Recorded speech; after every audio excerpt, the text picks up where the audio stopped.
Estás escuchando ¿Qué carajo es el diseño? Un podcast que invita a personas cuyos diseños están cambiando el mundo a que nos cuenten cómo lo hacen. Bueno, Cris, para vos, ¿qué carajo es el diseño? Todo y nada a la vez. Si buscamos una definición quizá un poco más, académica de alguna manera, me gusta mucho una definición que hace Miguel Milà, que es un diseñador industrial catalán, que él definía el diseño como solucionar con belleza. Y eso me gusta mucho, porque muchas veces decimos que el diseño es solucionar cosas, pero es que alguien que cocina también te está solucionando algo.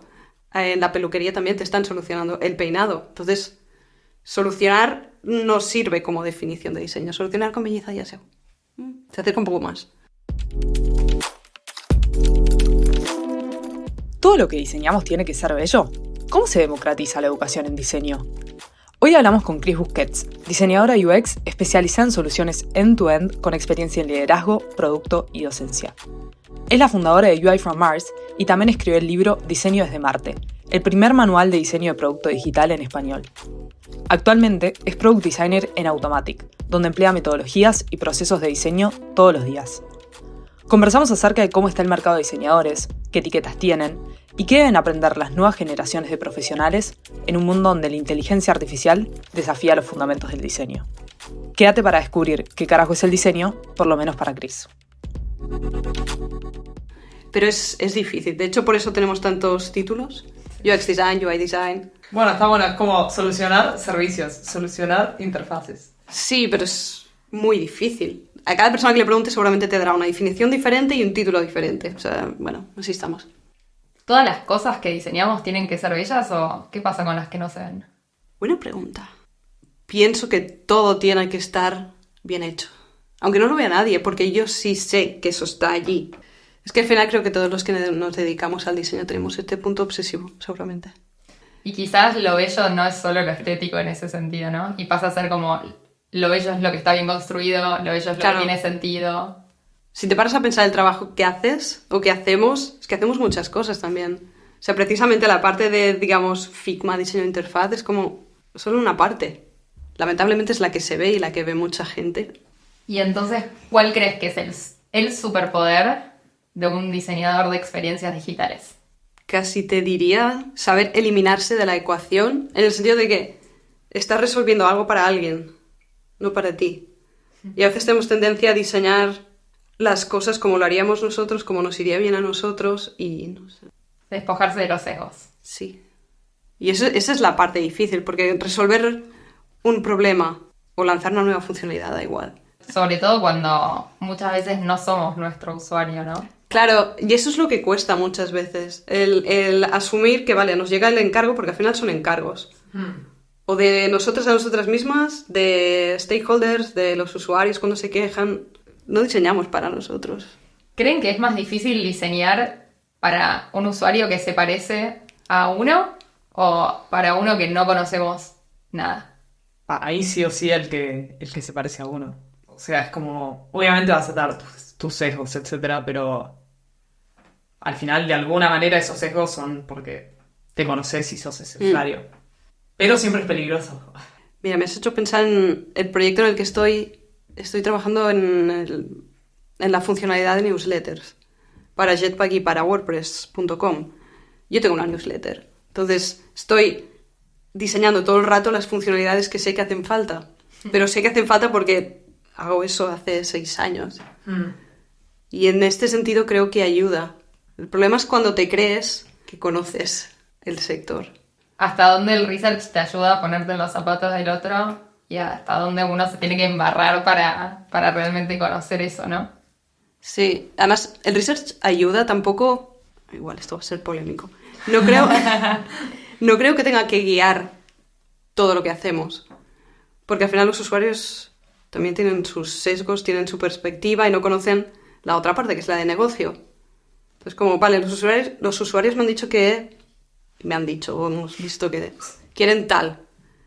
Pero luego ves los objetivos de negocio, las prioridades y no casa. ¿Qué haces? Priorizas. Ya. Es el equilibrio de siempre entre negocio, usuario y lo que son los fundamentos del diseño, que también estaría bien, no sé, usarlos. De vez en cuando, ¿no? Sí, Como para... Bueno, justo el otro día hablábamos con Alba, de Paisanos, que hablaba del research, no sé si le decía research activo o no me acuerdo la palabra exacta que usaba, pero hablaba de, en vez de ir a buscar ese insight que después te va a dar una idea para generar algo en un producto digital, generar una hipótesis y salir a testearla como de la otra manera y cambiar la cara del research como, bueno, ok, tenemos estos insights que nos dan, no podemos hacer nada con eso, Claro, hagamos sí. una hipótesis y testeémosla porque es la única manera en la que podemos abordarlo. En el equipo de Jetpack hacemos research de esta manera. Cada uno diseña las funcionalidades dependiendo del equipo en el que está y luego, más o menos una vez al mes, tenemos un día en el que agendamos reuniones con usuarios y les presentamos eso, un prototipo, una idea, e intentamos ver si entienden lo que les estamos enseñando y si saben utilizar el prototipo. Porque lo que hacemos es hacer un Zoom o Google Meet o cualquier cosa de estas. O sea, nosotros compartimos el prototipo y les damos a ellos el control de nuestra pantalla. Entonces puedes ver muy fácilmente cómo se confunden, cómo hacen clic, lo que piensan y eso es... Para mí esa es la parte que me gusta. Volvemos a lo mismo, a los sesgos. Tú estás diseñando algo que te parece que tiene todo el sentido del mundo porque llevas 3 semanas con ese diseño, te lo sabes de memoria. Y luego dices, bueno, hago un prototipo, lo comparto con los usuarios y de repente ves que no entienden nada. Y tú en casa, así en plan... ¿Qué pasó? Todo este tiempo. Sí, pero está bien, es un golpe de realidad. Bueno, no sé. Creo que con el tiempo te acostumbras a ver cómo las personas interactúan con lo que has diseñado y que no entienden. O sí. Mejor que te pase eso a las 3 semanas que a los 3 años. Sí, totalmente de acuerdo. Tuviste paso por empresas de tamaño y procesos muy distintos, Sí. ¿no? ¿Cambia el valor que aporta un diseñador en una empresa más grande como Twitter versus un Hora Luz o una agencia como DDB? Cambia muchísimo porque aunque hagamos lo mismo, diseñar... Estuve trabajando en Pack Studio, que es un estudio muy pequeño de packaging, pero también tenían como clientes que querían webs. No estaba todavía eso de diseño de producto digital. Que querían webs y para el estudio eso significaba abrir una vía de negocio y más ingresos, porque no se quedaban con la parte de packaging. Pero en cambio en una agencia de publicidad tienes al cliente, en ese caso eran automóviles, que pagan una cantidad al mes, hacen lanzamientos de coches, pero todo viene de una idea creativa, que luego tienes que hacer las piezas y acabas siendo un poco factoría. Porque te llega un brief, pero te llega un concepto creativo que viene de dirección técnica. Dirección creativa. Claro. Lo tenés que ejecutar. Ejecutas o intentas hacer como la versión digital de lo que es un anuncio de prensa. Un banner, microsites, todas esas cosas. Y ahí el valor es diferente. Porque es como, eres una parte pequeña, un engranaje allí. Que hace falta, pero tienes mucha voz. ¿Y en Twitter sí, por ejemplo? En Twitter pasaba, ahora no sé qué pasa, pero pasaba algo similar, porque diseñar un equipo de 300. Claro, los equipos estaban estructurados con Product Manager, luego estaba diseño y luego estaba desarrollo, pero el diseño estaba entre medias, como siempre, pero Product Managers guiaban mucho lo que se hacía, lo que no se hacía. Y también eran los que vetaban de alguna manera propuestas de diseño. Y luego también estaba desarrollo, porque toda la parte de código de Twitter era muy antigua. Entonces, si proponías cosas que tenían sentido pero que no se podían producir, también te frenaban. Bueno, estoy un poco ahí en medio. Y en Automatic, que es donde estoy ahora, no hay PMs. Al menos en el equipo en el que estoy. Entonces, entre el tech lead de mi equipo y yo, decidimos un poco hacia dónde va la funcionalidad, en este caso la de newsletter. Sí que hay gente de producto y obviamente hay unos OKRs y demás, tampoco estamos ahí. Bueno. Pero sí, decidiendo cada día, en plan, esta mañana me apetece hacer... No. Pero cambia. Pero el trabajo es el mismo. Entonces... pero eso es lo importante. Eso es importante a la hora de buscar empleo también. el saber qué quieres hacer. ¿Sabes? Porque igual te piensas, no, voy a pensar ideas creativas, no sé qué, voy a ir a una agencia. Quizás es menos creativo. Sí, eso lo aprendes también un poco, pues, probando. Pero qué loco, porque yo hubiese pensado que en Twitter la sinergia entre tecnología, diseño y producto era mucho más potente. Y tal como lo vemos ahora, quizás no tanto. No era tanto, sí que el equipo de diseño era muy potente y había mucho talento, estaba muy bien estructurado, pero no tenía tanta fuerza como puedes pensar desde fuera. Hablo en pasado porque ahora ya no sé. Ahora no sabemos qué está pasando en Twitter, no nos hacemos cargo No. de estas descripciones. Sí, creo que también el valor en ese sentido que aporta cada diseñador en cada equipo depende mucho del equipo, porque no es como imposible decir que en una empresa grande, por ser grande, va a aportar X tipo de valor, y en una empresa por ser chica, no sé, por ser una startup, obviamente vas a estar haciendo 1000 cosas, pero depende mucho del equipo y el valor que le gana el diseño también en ese equipo. Sí, y también de la persona que está diseñando, que eso también es otro tema, porque puedes ser como yo, que no paro quieta, y cada vez que veo algo que no está bien o que se podría arreglar, voy allí, me da igual en qué equipo esté o quién esté por encima, es en plan, esto podríamos arreglarlo así. O gente que prefiere estar más en su rol, hacer lo que le piden y ya está. Ambas son válidas. Y las necesitamos, ¿no? Porque si fuésemos todos de un tipo o todos del otro, probablemente... Ya es como, ya cállense. Bueno, no el equipo de diseño puede parar. No queremos más diseñadores en este equipo ahora. No hace falta, tenemos una que no para. Y estamos hablando de qué valor le aporta el diseño en cada empresa. Y en términos de productos digitales... Al final, creo que se nota mucho si una empresa no escucha los perfiles de diseño. Porque tienden mucho a hacer lo que creen que se tiene que hacer. En plan, tengo la gran idea de la startup, pues esa palabra que utilizan tanto, eso que se creen que van a cambiar el mundo. Ser disruptivos, eso. Podemos decir. Cuando una startup quiere ser disruptiva, o pretende serlo, o dice serlo, eso significa que, vale, tienes una gran idea que te piensas que va a funcionar súper bien, pero necesitas que funcione en un mercado. Hay que hablar con el mercado. Hay que diseñar y desarrollar algo, un MVP, lo que sea, para lanzarlo, testearlo, observarlo y luego con los aprendizajes iterar. Y eso puede significar que tienes que pivotar y cambiar la idea.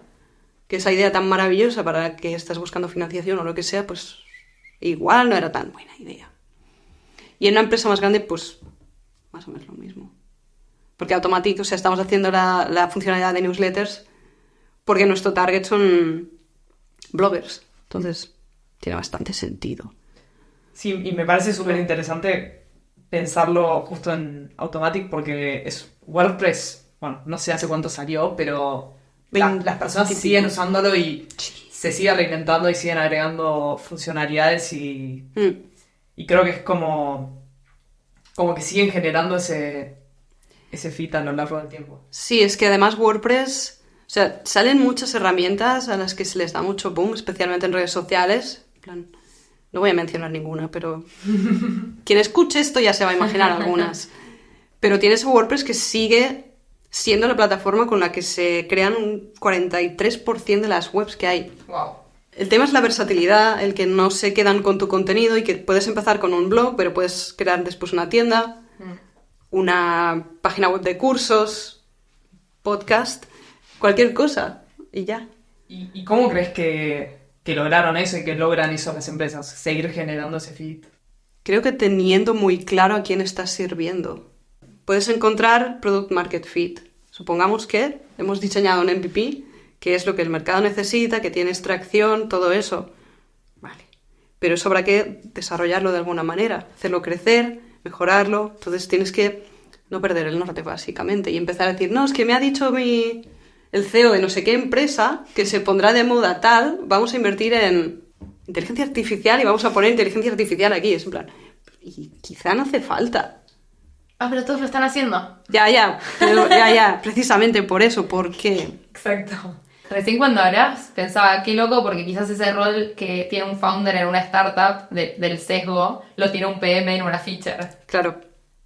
Es que tenemos todos el sesgo allí que nos influye en todas las decisiones, entonces, pero Sí, creo que es la hay que gracia. reconocerlo, o sea, somos personas que Sí. tienen una experiencia, es parte de quién sos. Sí, pero por eso pienso que está bien tener equipos con diferentes roles, porque de alguna manera creo que consigues o hacer un promedio de los sesgos o anularlos. Total. Entonces, tipo, bueno, por aquí. Me parece, bueno, sí, o sea, recién estaba pensando en esto del sesgo. Yo antes era muy, no sé si se dice reticente, pero cuando alguien venía y te decía, tengo una idea, la voy a hacer, ¿no? Y con el tiempo me di cuenta que, bueno, si eso te apasiona, y es un problema que te apasiona lo suficiente, Sí. digo, salí a testear rápido, ¿no? Es como Sí. lo que te diría, pero hacelo. Hmm. Porque encontrar algo por lo que digas, creo en esto, es muy difícil. Probablemente después sea, si no sos la una en un millón que la pega, bueno, te reinventes en otra cosa o tengas que ver dónde realmente aportaba Sí. valor en esa industria. Entonces me fui dando cuenta que eso que yo decía al principio, ay, estás saliendo con una idea tuya por un problema que tuviste vos, es la típica, ¿no? Sí. Me voy de viaje, me pasó esto, entonces voy a hacer una startup de esto. Yo Sí, decía, sí. ¿no? No son como los procesos.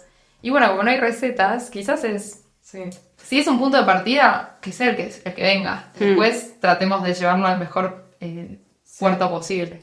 Y creo que por eso es tan común el término pivotear en las startups. O sea, Sí. al final hay un montón de historias de startups que salen con un producto y después terminan haciendo algo completamente distinto. Sigue estando relacionado de alguna manera al problema inicial, pero es ese concepto de virar y...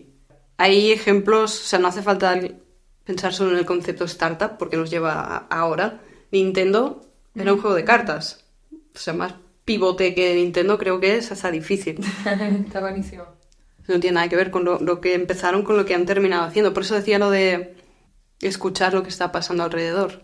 Pero escuchar a quién está usando lo que tú has diseñado, producido, llámalo como quieras. Y entender que tu propuesta de valor no es la carta para Nintendo. O después el aparato tecnológico, sino lo que estás generando con eso. Porque el día de mañana quizás Nintendo pasa a ser un creador de experiencias en el metaverso. Ni idea. Sí, Metaverso. no creo, ¿no? Porque el metaverso ya pasó de moda, pero ¿Ves? Es que... en la luna, ni idea. Cuando hagamos turismo espacial va a estar Nintendo montándose una... Con Mario allí. Claro, saltando un todavía. Mario Kart en la luna. Mm. Bueno, porque lo que buscaban resolver no era hacer el mazo de cartas No. o hacer el aparato, sino hacer que vos te diviertas y te entretengas. El otro día leía uno de tus tantos artículos que hablaba del time to value de un producto. Sí. Y con Jules nos pusimos a discutir un poco de este tema, time to value, entendiéndolo como el momento entre la acción que hace un usuario y ese momento en el que le otorga cierto valor, Sí. se da cuenta de ese valor. Sí. ¿Puede haber más de un aha moment a lo largo de una experiencia? Porque quizás la del onboarding es la más Sí. más típica, ¿no? Sí, es la más evidente. De hecho, en Automatic, o sea, en el equipo de newsletter, estábamos discutiendo esto porque escribí sobre ello. O sea, escribí sobre ello porque nos comunicamos de forma síncrona la mayor parte de las veces. Esto significa que tenemos blogs internos. Entonces, casi todo es escrito. Usamos Slack y en mi caso tenemos reuniones una weekly y ya está. Y luego si hace falta hacemos reuniones, pero por lo demás todo es escrito. Entonces, escribí sobre el time to value y newsletters, tipo, ¿dónde está? Porque estamos diseñando funcionalidades, tienes el onboarding, pero ¿dónde es el momento en el que dices, vale, que la persona diga, ah, vale, ya tengo mi newsletter? Pero eso puede ser un momento ajá, cuando piensas, voy a crear una newsletter, decides Jetpack o WordPress, vas a través de todos los pasos del onboarding y llega al final y ves tu newsletter. Eso puede ser un aha moment. Ya has hecho todo el flujo y ya lo ves. Y está ahí, es en plan, vale, ya tengo una newsletter. Quizás el primero, ¿no? En esa. Claro, pero después, ¿qué? Porque seguramente también habrá otro cuando empiezas a tener suscriptores. Porque estás usando un bloque en tu blog y ves que tienes visitas y que la gente se empieza a suscribir. Eso también es otro. Es en plan, vale, a alguien le interesa lo que estoy haciendo, se suscriben, ¿vale? Bien. Luego también la parte de si lo quieres monetizar, la primera vez que alguien te paga. Claro. Eso también es un aha Como que cada moment. feature puede tener su propio Sí. aha moment si están bien pensadas desde el Claro. valor que le aportan al usuario. Claro, pero el tema también es saber hilarlas. Porque si no pasa muchas veces que empiezas a tener funcionalidades que hacen falta, pero están todas relativamente desconectadas entre sí. Tienes que conseguir también que los usuarios conozcan una, pero esa una les lleve a las demás. Es apasionantemente complicado, pero bueno, ahí estamos. ¿Y hay alguna manera de validar? O sea, porque yo puedo pensar que existe ese aha moment, pero ¿cómo sé si realmente existió? Esa es una muy buena pregunta y ahora mismo no tengo la respuesta. Se estaba pensando en métricas, pero en realidad las métricas lo que te van a decir es, en el caso del onboarding, cuánta gente llega allí y nadie te dice que eso sea un aha. Creo que la única manera es haciendo research. Quizás hay algo indirecto ahí de loyalty que se va generando cuando voy viendo que me devuelve ese valor y voy validando, pero no se puede traquear. Sí, técnicamente, creo, y acá me pueden corregir, si hay alguien de producto escuchando, creo que está muy relacionado a las métricas de retención. En general, el aha moment se linkea directamente con eso. Si vos estás midiendo, no sé, Instagram, bueno, subir una historia, la primera reacción quizás es un aha moment. Sí. Y esa reacción después supuestamente tiene una dependencia sobre la métrica de retención. Ese sería como el hilo que lo define, por lo que entiendo. Está bueno, deberías testear de a una a la vez para ver si... Claro, es que ceteris paribus todo lo demás que suceda y ver Claro, si eso sí. está teniendo incidencia. Es complicado porque a la vez como también tienes diferentes tipos de usuarios, claro, piensas, Sí. eso seguramente es un momento clave, pero no todo el mundo va a seguir el mismo flujo con las mismas métricas y es Total, y con tantas complejo. funcionalidades y con...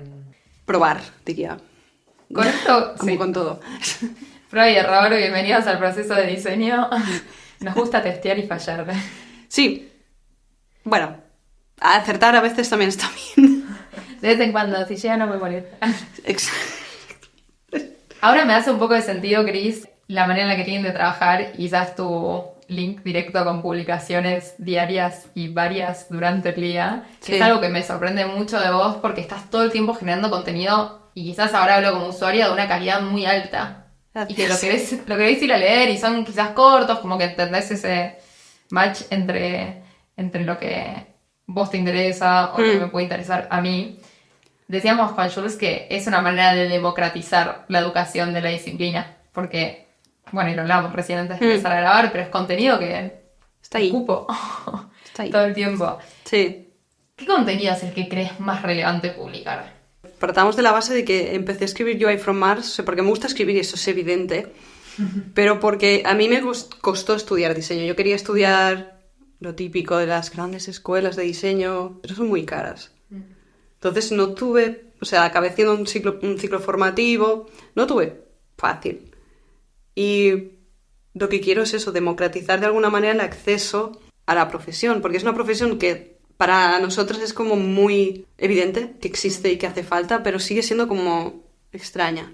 Cuanta más gente tenga acceso a esos conocimientos, mejor. Y además también lo hago pensando en las personas que no pueden permitirse una formación, que no pueden permitirse vivir en una gran ciudad o no pueden viajar, todas esas cosas. De alguna manera tienen que poder aprender.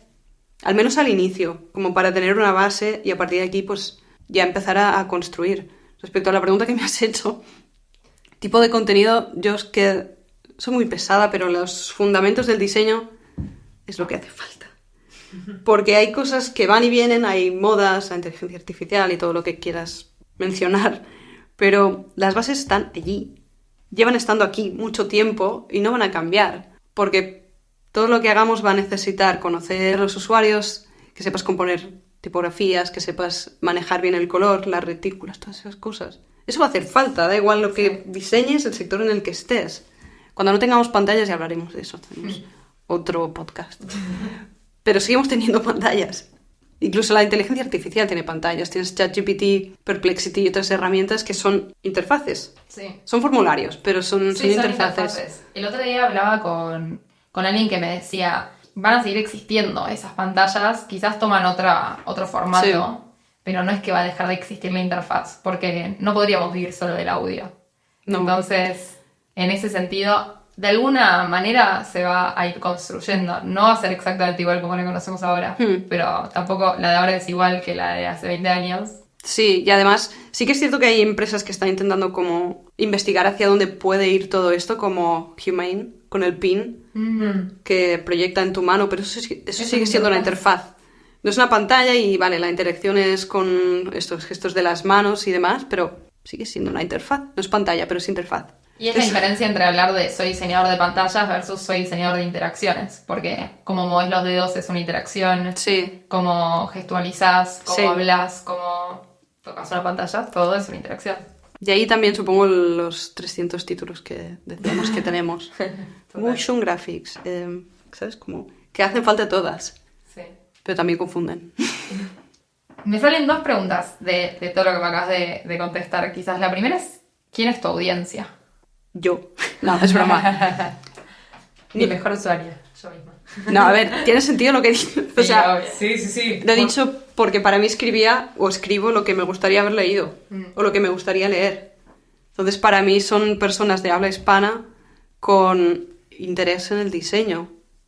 Y ya está. No hago distinción entre junior, senior, mid y demás, porque además cambia en función de la empresa. No hay un estándar que te diga si llevas 3 años trabajando y eres mid o no. Dependerá de eso, lo que decíamos antes, del tipo de empresa en el que estés. Sé que suena muy difuso y que como yo soy persona quizá no es muy válido. A mí me suena cero difuso. De hecho, desde la diseñería decimos que le hablamos a los diseñeros. Sí. Y esas personas son diseñadores que se formaron en diseño, diseñadores que no se formaron en diseño, estudiantes, Sí. personas que trabajan con diseñadores pero no son diseñadores. Sí. Y porque creemos tanto en esa interdisciplina, creemos que tenés que poder hablar el idioma de otro. Ujú. Y si el otro día nos llegaba un mensaje de una PM que estaba escuchando uno de nuestros podcasts y fue como, bueno, genial. Si estás escuchando como un diseñador lidera y eso te permite tejer puentes. Y recién cuando hablabas pensaba, qué bueno sería saber si PMs están leyendo tus artículos o developers. Y a partir de ahí entienden un poco más de cómo conversar mejor con un diseñador. Cuando alguien se suscribe a la newsletter, en el correo de bienvenida reciben creo que es un listado de los artículos más leídos, pero también hay una encuesta. Y pregunto sobre, básicamente, quiénes son y qué les ha llevado a UI from Mars. Y aunque la gran mayoría son perfiles de diseño, tiene bastante sentido, sí que es cierto que hay varios perfiles de frontend, precisamente por eso, porque quieren entender qué tenemos en la cabeza, cómo trabajamos, nuestros procesos, qué implica la disciplina, y también porque son personas que trabajan en el sector del desarrollo con interés en quizá aprender eso para hacerlo ellas mismas. Entonces, eso es lo que está guay. A mí Me encanta. no me gusta lo de poner, en la medida de lo posible, barreras a la formación, que me parece como... Sí, que casillas ya tenemos muchas en este mundo. Sí. Está buenísimo. Y volviendo un poco a lo que decías recién de tu audiencia, Ujú. ¿hay contenido que a vos no te interese, pero que igual considerás relevante publicar? Eso tiene una historia. Llevo, pues esos 6 años escribiendo en UI from Mars. Al principio escribía lo que quería. Luego hubo una época en la que caí en el cubo de optimizar para SEO y todas esas historias de escribir lo que la gente quiere o supuestamente quiere. Y me quemé. Me quemé porque no estaba escribiendo lo que yo quería escribir. Entonces de allí tuve que resetearme y decidir que escribiré lo que yo quiera. No porque sea mi blog, sino porque me lo paso mejor y creo que lo explico mejor que no forzándome a escribir cosas que se supone que la gente quiere leer. Porque además cuando he hecho esto, esos artículos son los que peor funcionan. Entonces como, mando la encuesta, pregunto a la gente lo que le interesa, escribo sobre ello y son los que peor funcionan. Y entonces era como, no entiendo. Me encanta, porque tenés que contar lo que a tu audiencia le interesa y también lo que a vos te interesa, porque al final esa es la mejor manera de transmitir. Sí, porque al final creo que también la gente busca un poco mi experiencia y escribo sobre lo que voy aprendiendo trabajando, porque no lo sé todo. Y hay algo de que los mejores docentes son los más apasionados. Si te apasiona, te quiero escuchar y seguir escuchando, pero porque me lo contás con una energía. Quizás si te toca hablar de algo que no me apasiona tanto, se hace evidente, aunque Sí. a través de las palabras. Sí, estoy totalmente de acuerdo y creo que todo el mundo puede recordar a algún profesor o profesora que era lo contrario de esto. Sí.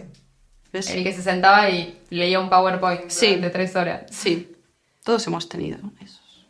Es muy loco porque quizás las personas que trabajamos en diseño y también somos docentes, tenés muy claro que hay que diseñar la experiencia de ese alumno, estudiante.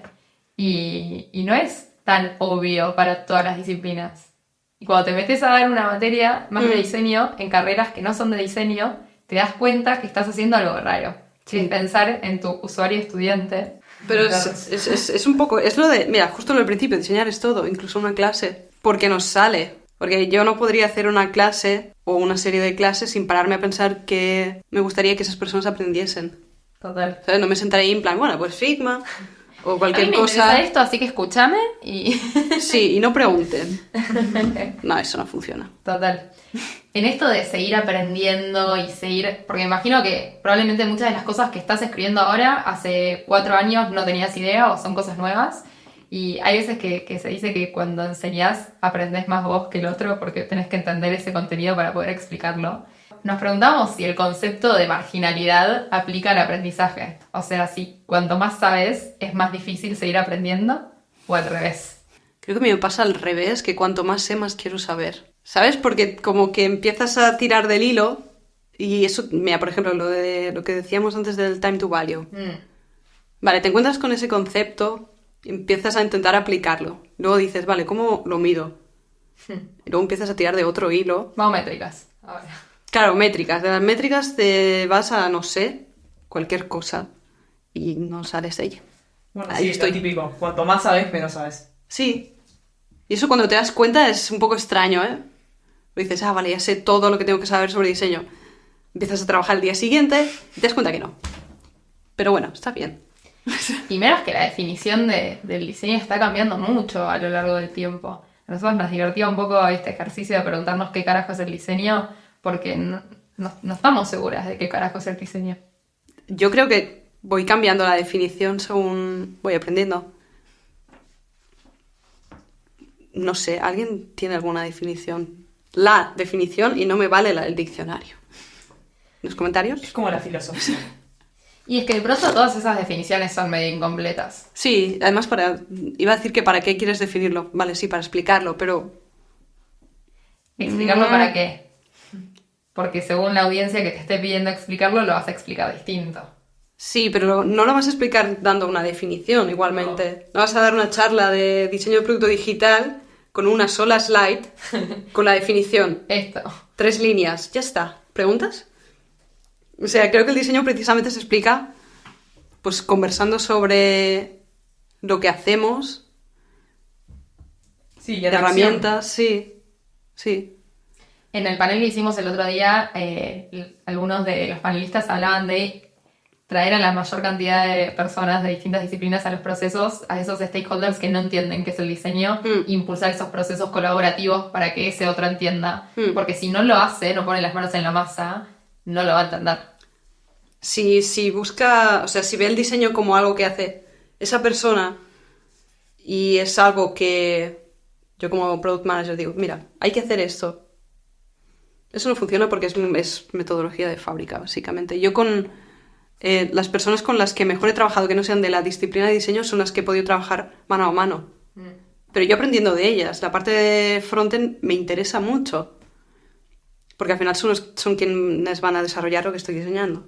Claro. Entonces, no tiene sentido no hablar con esas personas. Pero ellas también aprenden de lo que hago yo. Y es justo esto, el intentar trabajar juntos. A mí lo de las fronteras de yo diseño, no dejes un comentario en mi archivo, ni se te ocurra. No, yo, al menos personalmente en Automattic, cuando comparto algo, siempre es, y deja el comentario que quieras donde quieras. Claro. En el archivo de Figma, en el blog, en Slack. Cualquier cosa lo borro, pero vos dejás. No. No, un chiste. No, pero porque además la mayoría de las veces te dan una perspectiva que dices, pues no había pensado en eso. Puedes descartarlo o no, si entra, en función de si entra en la primera iteración o si implica como 3 semanas más. Total. Sí, ahí haces el análisis del trade-off de ese comentario y probablemente también está bueno hacerlo juntos para que el otro entienda por qué lo estás descartando. Claro. Hay algo que es mucho más fácil de que el otro se ponga esos sombreros que uno está cambiándose esos sombreros todo el tiempo. Que además podés hablar un poco el idioma de los demás, pero no vas a poder ponerte el sombrero No. de un developer, porque no lo sos. Entonces, qué mejor que venga el developer y te haga ese comentario Sí, que lleve ese producto a su siguiente mejor versión. es que volvemos a lo de las fronteras, las barreras y esas cosas, no. Creo que en el diseño es que no sirven. Ojalá las vayamos difuminando. Cada vez más. Sí. Recién hablábamos de que hay muchos nombres y apellidos para distintos diseñadores y hay algo de que es muy fácil convertirse hoy en diseñador. Sí, También te escuchamos hablar un poco de que el mercado está saturado. sí. ¿Qué significa que esté saturado? Volviendo a la primera parte de la pregunta, ya para mí el concepto de convertirse en se me hace un poco extraño. Es como se me viene a la cabeza una hada madrina de Disney que te hace ting con la varita y en 3 meses ¡magia! Hoy se llama Bootcamp, esa la madrina. Me van a cancelar. Tengo mi propia guerra con los Pero eso Vamos ya a lo sabe todo el mundo. El mercado está saturado porque hay mucha gente diseñando y creo que parte del problema son los bootcamps, porque lo que hacen es crear un mercado en el que hay mucha gente junior con un nivel parecido y luego están los que llevamos muchos años en otro lado. Pero es muy difícil entrar en un sector en el que ya tienes seniors, tienes muchos juniors que no tienen experiencia, pero no la tienen porque no se la das, y en un contexto en el que desde hace 4 años o así ha habido muchos despidos masivos. Entonces las empresas también buscan rentabilizar los roles que tienen, en el sentido de que lo que antes podían ser como 3 perfiles diferentes, interacción, investigación e interfaz, por decir algo, ahora quizá es un solo rol y senior, en lugar de 3 mid o 2 mid y un junior. Entonces Claro. creo que está un poco ahí el problema. ¿Y cómo salimos de eso? Es una muy buena pregunta. Si tuviera la solución, estaría trabajando en ella, Convertiría todo de pero vuelta en no diseñar. yo quiero pensar que hay espacio para todo el mundo. No me Sí, creo... pero si todos nos convertimos en diseñador, o sea, es como con cualquier disciplina, me imagino. Sí, pero no me creo que todas las empresas tengan ya los perfiles de diseño que necesitan, porque hay empresas que van por ahí Bueno, eso es verdad. sin tener ni un solo perfil de diseño. Y tienes a juniors allí buscando su oportunidad. Creo que el tema está un poco en... No me gusta la palabra, pero en evangelizar de alguna manera sobre el diseño, porque yo es que igual soy muy optimista, pero sí... Somos. Porque Bueno, es que hay acá que estamos. serlo. Si piensas que... O sea, tú estás en una empresa y consigues convencer a las personas que están ahí de que diseño aporta, lo puedes demostrar, es bastante fácil que ese o esa CEO conozca a otros CEOs porque se juntan mucho al parecer y hablen de esto, o incluso perfiles de marketing, y es lo que obviamente no es una solución rápida. Hoy hablábamos con Jules de cómo cambió la definición de un junior. Antes quizás yo pensaba en un junior y pensaba en alguien que no podía diseñar a niveles de tan alta fidelidad, o las decisiones que tomaba no eran las que tomaría otro. Y hoy con todas las herramientas y con lo masivo que es el diseño de interfaces, estoy pensando, ahora el ejemplo este en producto digital, siento que esa definición de junior va más por quizás cosas más soft, como saber estimar los tiempos, aprender a comunicarte, pedir ayuda, y que para mí eso define mucho más hoy el seniority que la calidad de ese output.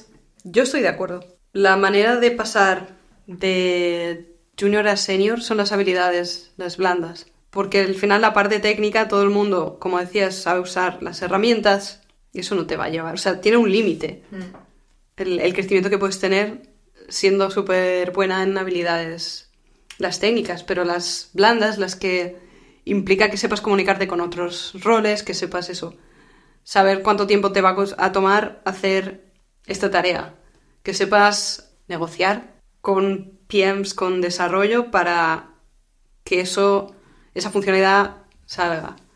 Todo eso es lo que diferencia juniors de seniors. O mismo entender que el diseño no es el centro del mundo, porque uno en esa discusión, al ir a hablar con PMs o devs y querer llevar la bandera de diseño, o sea, lo que tenemos que lograr es una sinergia y un acuerdo. Sí. Si yo solo voy por lo mío, el dev por lo suyo, negocio por lo suyo, Nada, no va a pasar nada. a mí pasaba un montón eso y nos frustrábamos cuando arrancamos, porque uno quiere hacer las cosas bien porque piensa que la única manera de Sí. hacerla es siguiendo la metodología rajatabla. Y creo que ese paso de lo ideal a lo real y lo que termina teniendo verdadero impacto tiene un Total, poco y que ver con eso. del pensamiento creo un poco diseñocentrista que uno tiene al principio. Sí, porque es como la obsesión. Total, y es como, no, el diseño es el diferencial de todos los productos y es como, bueno, a veces sí y a veces no. Sí, tiene matices. Y hay muchas cosas en el medio y es aprender eso también, que el otro día lo decía Mariana en el panel, que sos un equipo y cada parte de ese equipo está aportando valor distinto y por eso estamos trabajando en equipo. Y bueno, justo era una conversación más larga del valor del diseño y las métricas, etcétera, y hablaba de eso, de medir las métricas en conjunto, porque al final es todo lo que ese equipo junto está aportando. Esto me ha llevado a pensar algo en lo que llevo pensando mucho tiempo. Creo que estamos de acuerdo que las cosas tienen que estar bien diseñadas, sea lo que sea bien diseñado.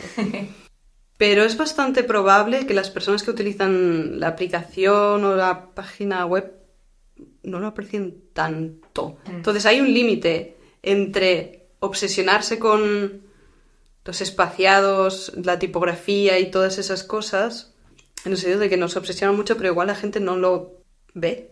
O sea, lo ve si está mal, pero hay como un rango entre el mal y la obsesión. Sí, que el Y creo que impacto hay no que es tan saber alto al final No. de algunas cosas.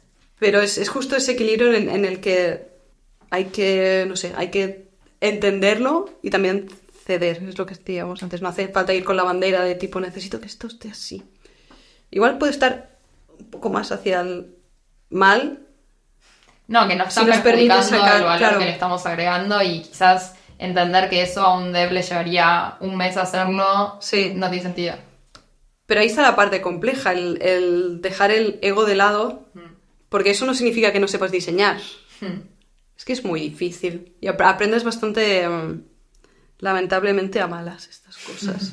Sí, es frustrante, pero al final te das cuenta que no es que el otro está en contra tuyo. No, es que lo he dicho así porque es como a mucha gente le pasa. Sí.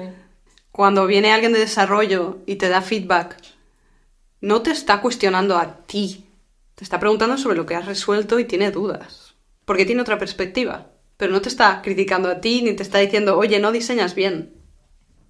Sí, la está mirando por Cuesta otros lentes. Claro, pero cuando ves un comentario a veces lo he visto, que te das cuenta que de repente se pone como a la defensiva Junior. Total. En mi opinión, sí, Sí, porque sí, sí. necesitas tener esa capacidad de, no sé, dialogar. Bueno, sabemos que diste clases en muchas universidades y que el año que viene arrancás a dar en Elizaba. Sí.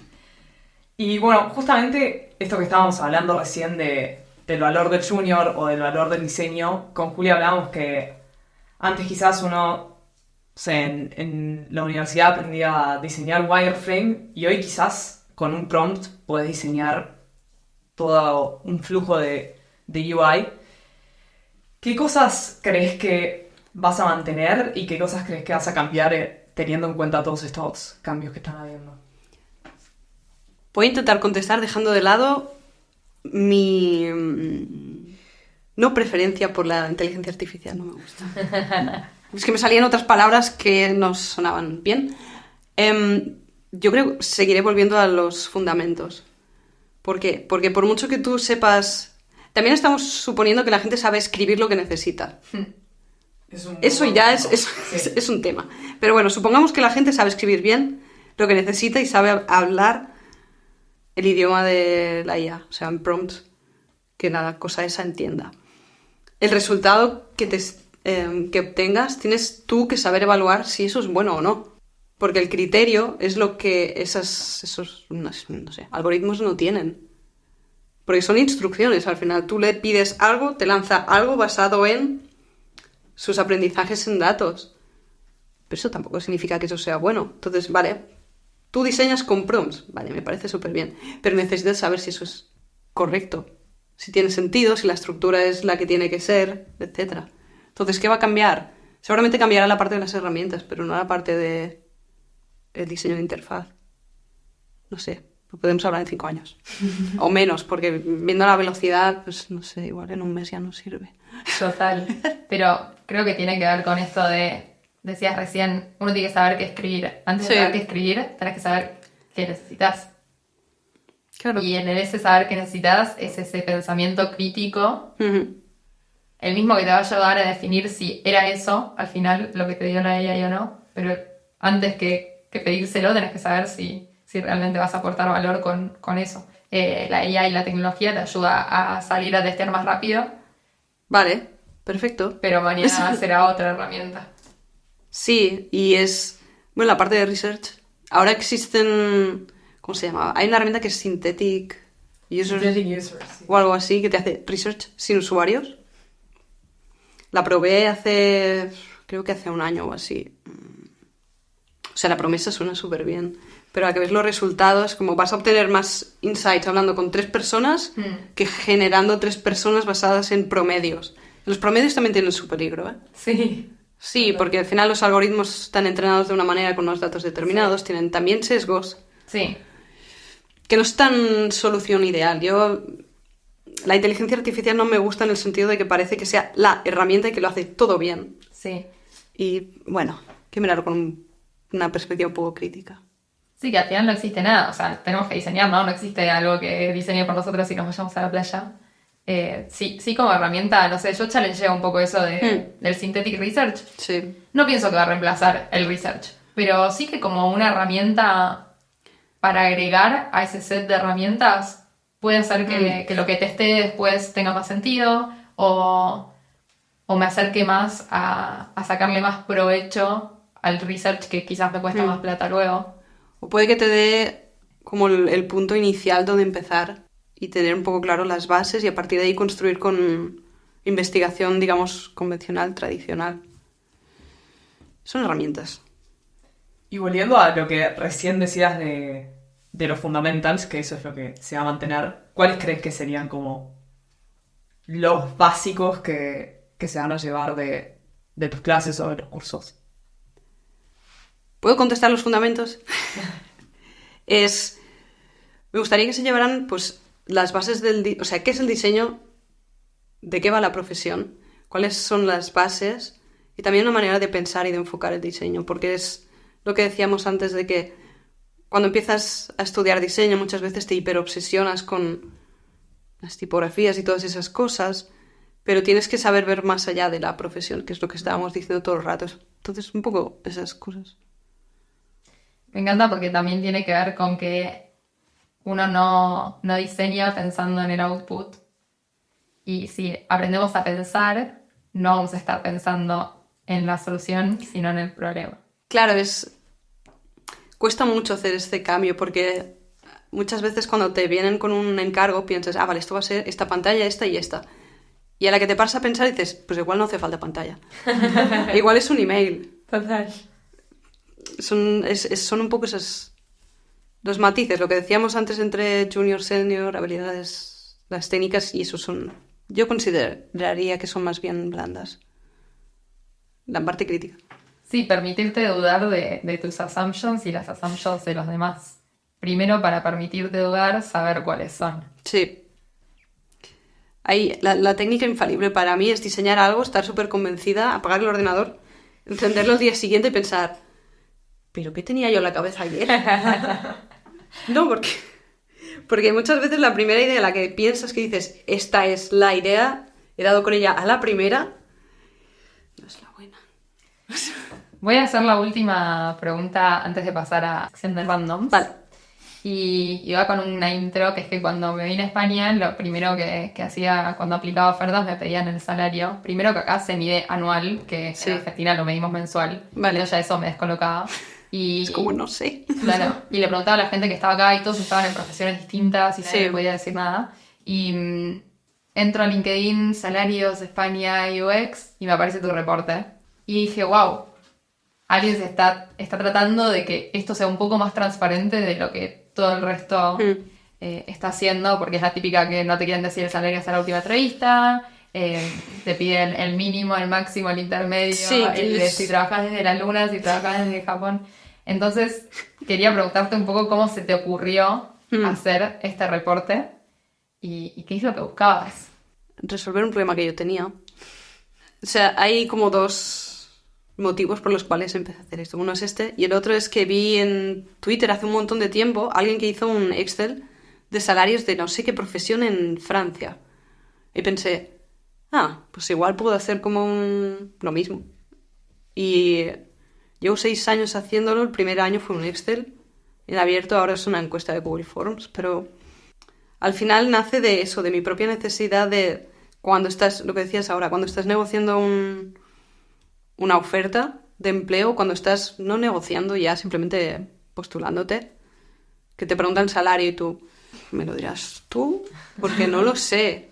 Y además a mí también me pasó que hasta que no entré de lleno, digamos, en el sector tecnológico como tal, no había negociado en mi vida el salario anual bruto. Como este concepto todo el mundo me decía, tienes que negociar esto. Y yo, ¿qué? Pero esto al mes, ¿cuánto es? Claro. ¿Sabes? Porque al final es lo que me importaba, el plan, vale. Alquiler, o sea, tengo una cifra en la que tengo que llegar y con el anual se me hacía complicado. Entonces, es la suposición de siempre. Digo, si yo tengo este problema, seguro que no soy la única. Y además, de nuevo, pensando en quienes son más juniors, que tampoco tienes esa referencia porque en las formaciones de diseño, la parte de portfolio, salarios, entrevista salarial, no existe. O si existe es como la última asignatura del último semestre, 3 clases. Y era un poco intentar dar visibilidad a los salarios. Aunque también te digo que cada año, cada vez que publico el estudio de salarios, bueno, la gente se queja. Especialmente por la brecha salarial. Pero ¿se algunas quejan secciones. de tu reporte? Sí, porque dicen que no existe. Claro. Hasta que aparecen los datos. A mí me gusta Sí, pero mucho no solo una los frase- míos. Bueno, no, perdón, que dice dato mata relato. Sí. Tengo los datos, quizás existe. Claro, pero es que, o sea, lo podría medio entender si yo fuera la única persona que estuviera diciendo, mira, hay brecha salarial, pero tienes informes de cualquier entidad gubernamental que te está diciendo eso. Llevo 6 años con el estudio de salarios y de forma constante está esa brecha. Me da mucha rabia y luego lo paso mal algunos días cuando la gente, pues bueno, feedback malo. Cuando va ahí a herir. Al ataque. Sí, ese es el que no. Feedback malo, puedo entender, pero... Nosotros tenemos la teoría de que cuando llega el hate, Sí. es que ya lo lograste. Es lo que intento pensar, pero aún así siempre hay... Sí, obvio. Sí, y especialmente cuando es algo que dices, pero es que está ahí. Vamos con las random. Dale. Qué miedo me dais con las randoms. ¿Tenés algún proyecto favorito? Resulta que tengo un blog que se llama Yo From Mars. Si tuvieses que sacar un nuevo libro, ¿qué tema elegirías? Portfolio, toda la parte de eso, de las habilidades blandas y la evolución de junior o mid a senior. Y luego quizá cosas más relacionadas con la parte de historia del diseño, porque en Diseño desde Marte esa parte está ahí porque quería que estuviera, pero es cortita, era más larga, pero es que no me daba. Y además lo que no me gusta, y ya lo pongo creo que en las conclusiones, es que es está muy centrada en Europa. No sé, el mundo es muy grande, falta toda la parte de Asia, por ejemplo, faltan muchas otras, pero es como... porque no hemos inventado nosotros el diseño, lo que pasa es que parece que solo sea Apple, Don Norman Sí, literal. y Dieter Rams. Es como... No. ¿Sabes? Pero ¿dónde están? ¿Se está cocinando No. ese libro? ¿Qué te gustaría haber sido si no hubieses sido diseñadora? Cuando era pequeña, no sé por qué motivo, quería ser notaria. Porque alguien me dijo... Eran personas que firmaban documentos y cobraban mucho dinero. Y yo era en plan... Cierra por todos lados. Claro, para mí era... Tengo una buena firma, ya está. Sí, sigo teniendo la misma firma que en las clases de plástica de primaria. Consistente. Sí, vale, voy a intentar verlo así. Pero sí, quería ser notaria y luego astronauta, pero eso ya es más normal, creo. Consistente y ambiciosa. Vale, yo From Mars, Marte... O sea, al final todo cuadra. Se cierra el ciclo. Gracias, Chris. De nada, gracias a vosotras. Si te gustó lo que escuchaste y no querés perderte ningún capítulo, si querés explorar y entender el potencial del diseño con nosotros, te invito a que nos sigas en nuestro Instagram en @ladiseñería para no perderte las entregas de qué carajo es el diseño todos los meses.